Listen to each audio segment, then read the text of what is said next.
Okay, we've now put the interior in the body with good old shoe goo.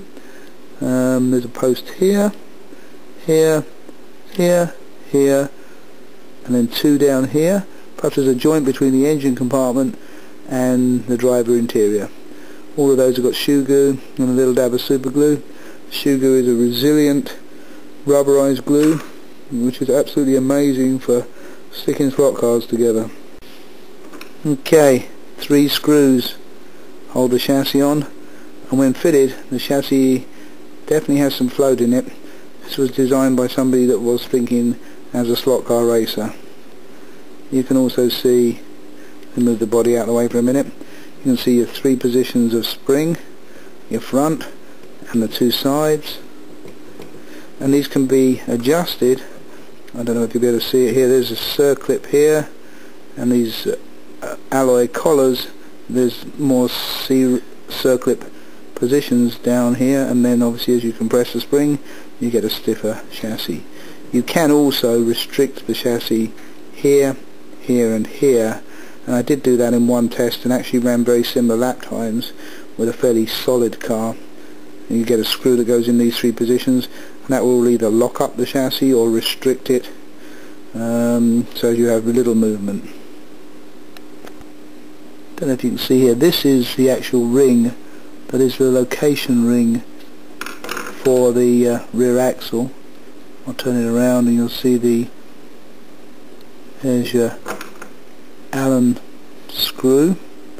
So you can set this ring anywhere on the shaft, and then you move your crown gear in and set your mesh, because this ring is holding the axle in position with the end of the armature tip being in here in the slot. And wheels are push-on wheels.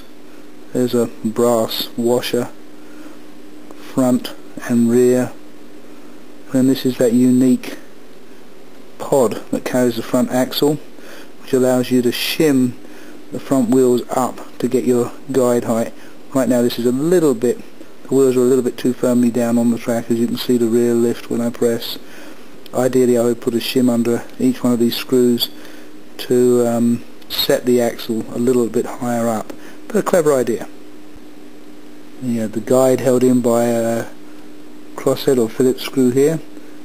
Traditional eyelets, traditional nowadays, eyelets holding the lead wires on. The lead wires channel underneath the front axle carrier and then go through these neat little channels to the motor.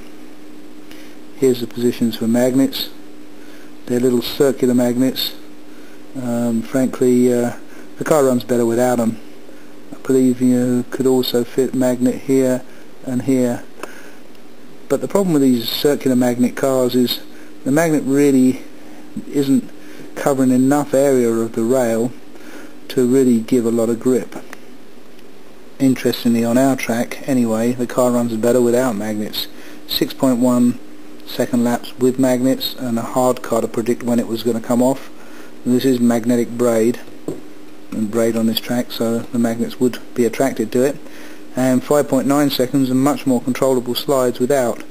The only other change, which I did even with the magnets, was put these S2 slotted tyres on the rear instead of the BBR tyres, which are good looking tyres. You can see the tampo printed on the front wheels still, but they just did not have the grip on my wooden track. S2s fit right on, so any tyre that fits on a slotted rim is going to fit on these rims as well. Multi-piece rim, you can probably see the disc in there. The only thing we haven't put on is it does come with a caliper for each wheel. On the painted kit they come red, on the non-painted kit they're white. You've got to paint them, but they would move around with the disc, so they would actually put the wheel a little bit out of balance. I would suggest that they were really only done to meet the requirement of the minimum number of pieces for this to be a kit, so as to avoid having to pay an extra license to Hot Wheels.